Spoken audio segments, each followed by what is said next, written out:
We're pitting the brand new iPhone 17 and the newly released Google Pixel 10, both showing off some sweet hardware upgrades like new displays and cameras against the Galaxy S25.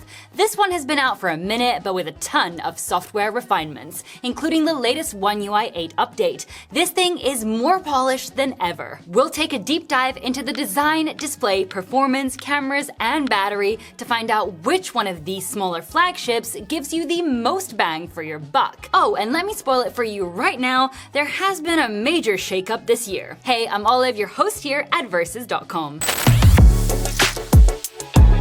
These three are some of the most compact phones you can buy today, with the Galaxy S25 winning the size battle in every single dimension. Visually, they all look pretty similar to their predecessors from last year. For the bodies, all three have matte aluminium frames. At the back, the iPhone and the Galaxy have frosted glass, while the Pixel comes with a glossy finish. Apple hasn't specified what type of glass the iPhone 17 is using, but both the Pixel and the Galaxy are protected by Gorilla Glass Victus 2. The iPhone is 177 grams, the Pixel 10 is the heaviest here at 205 grams, and the Galaxy S25 tips the scale at just 163 grams. And you can totally feel that difference in your hand. All three offer IP68 protection, making them dust tight. The Pixel and the Galaxy can survive being dunked in up to 1.5 meters of water for 30 minutes, but the iPhone is actually rated to survive down to 6 meters for the same amount of time. Unfortunately, we don't have access to the pool where the Titanic movie was filmed to test that out. At least not yet. So as always, let's check in with the team and see who likes which design best. The Galaxy. The iPhone. The iPhone. The Pixel. The Pixel. What about you? I'm gonna have to go for the iPhone. Now let's check out these displays. All three phones come with similarly sized displays. You've got 6.3 inches on both the iPhone and the Pixel, and a slightly smaller 6.2 inches on the Galaxy. While they are all OLED panels, only the iPhone and the Galaxy have LTPO technology, meaning they can drop all the way down to a single hertz to seriously save battery life.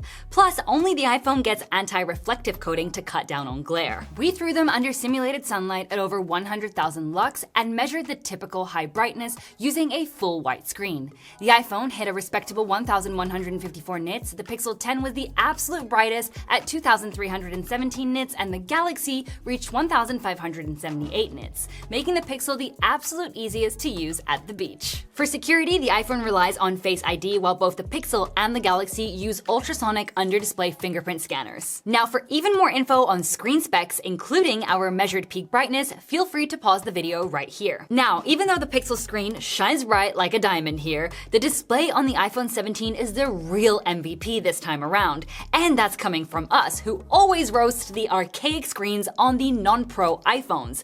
It finally features over 3,000 nits of peak brightness, has the highest resolution, the slimmest bezels, LTPO tech, and anti-reflective coating. I mean, what's not to love? But a nice display is only half the story, so let's see how the speakers stack up.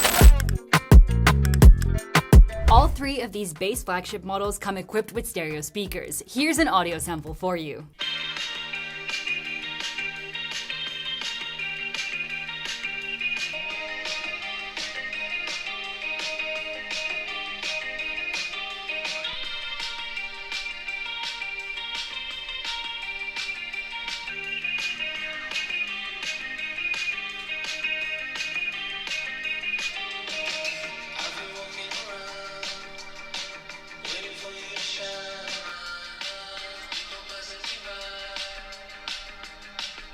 For audio, the Pixel definitely comes out as the best performer. It offers punchy bass and the highest volume levels. However, we have to say the iPhone delivers slightly clearer highs. By the way, we see that a ton of you are enjoying our content but are not subscribed yet. So if you want some more fresh tech content, you better poke that subscribe button. Oh, and if you're already eyeing any of these three compact flagships, you can find direct links for all of them in the description below. Okie dokie, now it's time to check out those cameras. For For the main shooters, we're looking at 48 megapixels on the iPhone and the Pixel, and 50 megapixels on the Galaxy. Daylight photos from all three look great and pretty similar, but the iPhone tends to boost skin tones a bit too much, the Pixel is a touch over-sharpened, and conversely, the Galaxy is missing some fine detail. In indoor shots, the iPhone is a little too intense with warm tones, though its colors are still the closest to reality. In these same settings, the Galaxy starts to introduce some noise. Moving on to the ultra-wide cameras, the iPhone got a new 48 megapixel sensor snatched from the 16 Pro models. The Pixel is at 13 megapixels and the Galaxy has 12 megapixels. We have to say that the sensor on the iPhone really shines, as it's the only one that doesn't blow out the highlights, with the Galaxy giving us the worst results. Indoors, the Pixel is a tiny bit off on white balance, but in return, it has the least amount of noise compared to both the iPhone and the Galaxy. Now, for portrait mode stills, the iPhone cranks that temperature slider all the way to the right, but to be fair, it delivers the best edge detection of the three. Color-wise, the Pixel looks more accurate. In zoom portraits, the Galaxy absolutely wins this one single-handedly since the Pixel can't use its telephoto lens for portrait mode for whatever reason. And the iPhone, well, it doesn't even have a telephoto. For video with the main cam, the iPhone and the Pixel max out at 4K 60 FPS while the Galaxy is capable of 8K 30 FPS. However, we film all of our comparison videos in 4K 30 FPS. Interestingly, the Pixel controls highlights the best, but when I'm backlit, the footage looks heavily smoothed out. Both the iPhone and the Galaxy look far crisper, and you can definitely catch that warmer tone on the iPhone here. For portrait video, the iPhone and the Galaxy support 4K 30 FPS, while the Pixel is heavily limited to just 1080p 30 FPS. While the quality is decent across the board, the iPhone once again has more precise edge detection. The Pixel also appears to be recording at 24 FPS instead of 30 FPS, with no option to change it. With the ultra-wide cameras, the iPhone and the Galaxy are capable of a max of 4K 60 FPS, while the Pixel is limited to just 4K 30 FPS. Once again, the iPhone delivers the best results, with the Galaxy looking pretty good too, only its blue tones are a bit saturated. The Pixel, on the other hand, looks a bit too soft and too smooth. At the top of the screen, the iPhone has a new 18 megapixel selfie cam with a square sensor, letting you frame landscape and portrait shots without having to rotate the phone. The Pixel offers 10.5 megapixels and the Galaxy rocks 12 megapixels. With this cam, we have to say the Pixel is the most precise overall. The iPhone is too contrasty and the Galaxy is slightly overexposed. In low light, it's really a match only between the iPhone and the Pixel, though the iPhone introduces a noticeable amount of noise while the Pixel is a little too smoothed out. For video with the selfie cam, all three can hit a maximum of 4K 60 FPS. And as you can see, immediately there's no contest. The iPhone captures the highest amount of detail despite all being set to the same 4K resolution. So now let's test out the audio on all of these devices, and we'll start over here with the iPhone 17. What do you guys think? How do I sound over here? And then we're gonna move on to the Pixel 10. Do I sound any better over here? I'm in a pretty quiet area, some cars going on. How's it handling that? And finally, we have the Galaxy S25. Is it any better than the other two? What do you guys think? Let's talk about it. The Pixel is the best at canceling background noise and highlighting voices, but this can be a problem when someone else is speaking nearby. Both the iPhone and the Galaxy don't have as effective noise cancellation, but they sound a bit more natural. Now, zoom is where the iPhone is limited as it doesn't have a dedicated lens. The base Pixel, for the first time ever, has a 10.8 megapixel telephoto with 5 times optical zoom, and the Galaxy has a 10 megapixel telephoto with 3 times optical zoom. Zooming in on this scenario clearly showcases what those lenses at optical zoom distances can do. At 10 times digital zoom, the Pixel preserves the largest amount of detail. The iPhone, which tops out at this level, looks super blurry. The Pixel maxes out at 20 times digital zoom and the Galaxy at 30 times. And while none of those shots are truly amazing, you still have some usable detail left on the Pixel. Now, let's kill the lights and check out the low light performance. With the main cam, the iPhone is by no means perfect, but it's definitely better than both the Pixel and the Galaxy. This is where the Pixel struggles noticeably due to its clearly downgraded main camera sensor compared to the Pixel 9. With the ultra-wide cameras, results are interestingly more even. Here the Galaxy grabs more shadow detail, but the iPhone is the most color accurate, with the Pixel sitting right in the middle. For portrait mode, both the iPhone and the Galaxy have better edge detection, but the iPhone and the Pixel deliver better colors. You decide which trade-off works for you here. Now, here's a quick shot just to compare the telephoto lenses inches on the Pixel and the Galaxy. And honestly, the Pixel's automatic white balance went absolutely loco here. For video with the main cam, all expectedly have some noise, but the iPhone has the least. Plus, it maintains a better balance with changing exposure and shows more shadow detail. Finally, with the ultra-wide cameras, the Pixel is swarmed with noise while the Galaxy looks quite dark. If we really had to choose a winner, it would probably be the iPhone. Altogether, the iPhone comes across as the most balanced camera here in most scenarios, though for front-facing stills, the Pixel definitely outperforms it. The Galaxy is also a strong option and delivers better video than the Pixel, but still needs some software refinement. All that said, one huge shortcoming of the iPhone is the lack of a telephoto lens, which even in this day and age severely limits the flexibility of the base iPhone model. So with cameras covered, it's time to make those engines roar.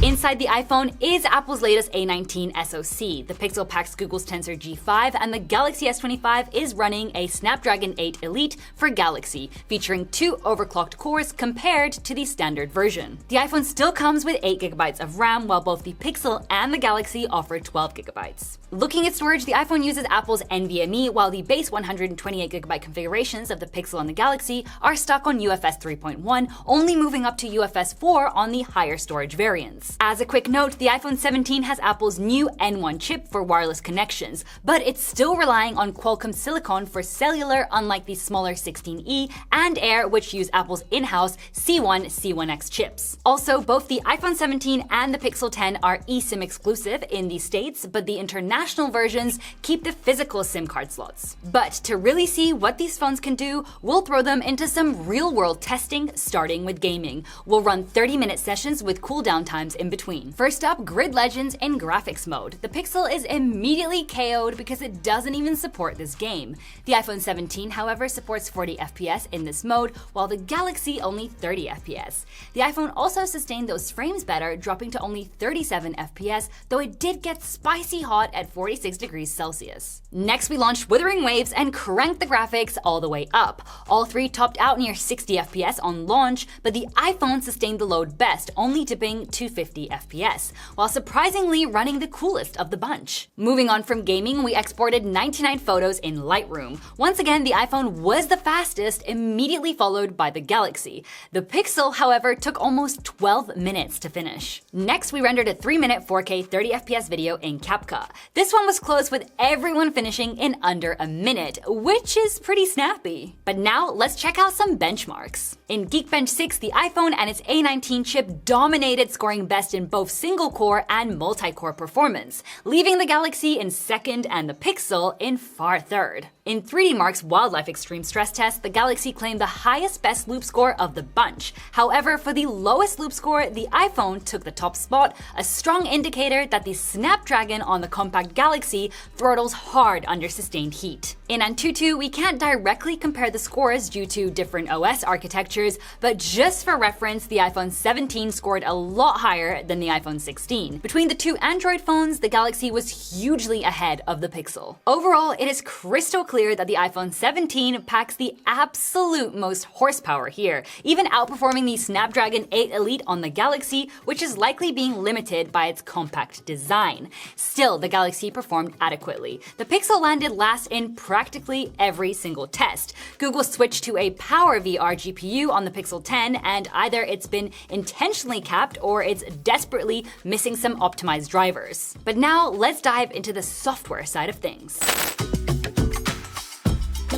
Both the iPhone 17 and the Pixel 10 are running the very latest software out of the box, iOS 26 and Android 16 respectively. The Galaxy S25 initially launched with One UI 7, but it just received One UI 8, which is also built on top of Android 16. When it comes to software support, Apple never gives away clear numbers, but they usually deliver about 7 years of updates, which is exactly what Google and Samsung are officially offering for their phones. Now let's take a closer look at the features on these guys. iOS 26 features the new liquid glass interface with new animations, icons, and personalization. The camera UI also got a minimalist makeover. Being 2025, we've got some AI goodies too. Apple finally introduced call screening, a feature Google released in 2018. You also get Apple's version of Circle to Search, but it's not as seamless as Google's since you have to take a screenshot to access it. There's also the improved image playground to create even more ridiculous photos. The Pixel is getting a fresh coat of paint with Material 3 Expressive, which gives you a more fun interface, brand new animations,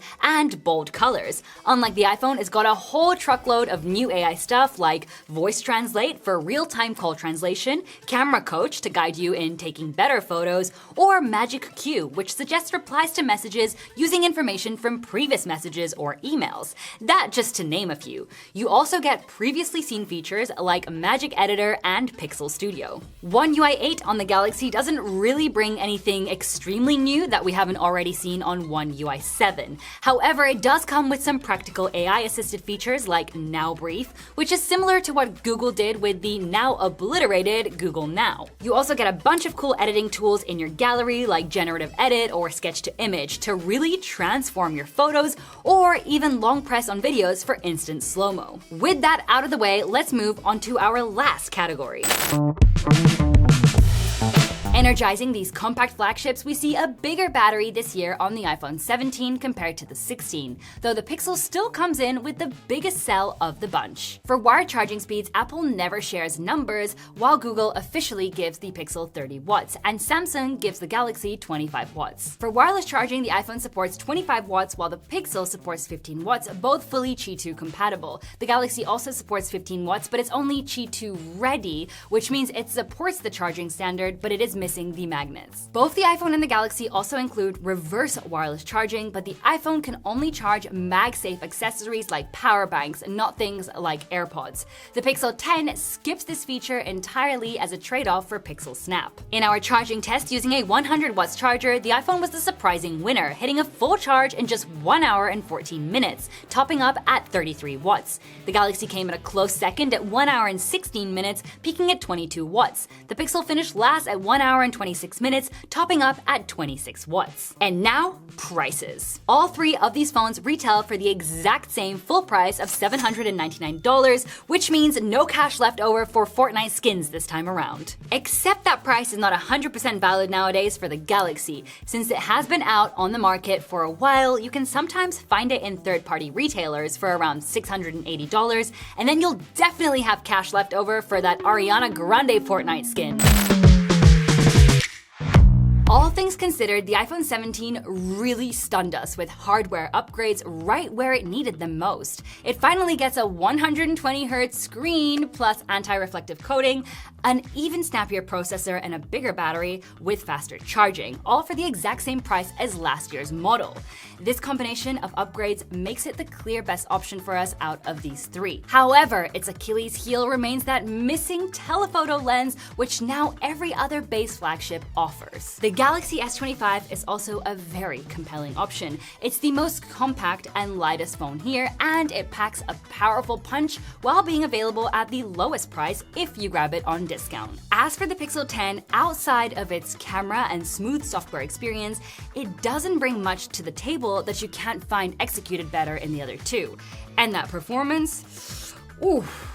Honestly, we really hope the fact that Apple seriously stepped up their game this year with the base model will be a wake-up call for Samsung and Google. They need to focus on offering genuinely improved hardware and better value, not just relying on software-locked AI gimmicks. However, if you want to see how the top-of-the-range versions of these phones stack up, you need to check out this video right here. And before you go order food online, don't forget to give us a big thumbs up and hit subscribe, as we're always testing new devices to help you make the best choice. We'll see you in our next video, and until then, take care.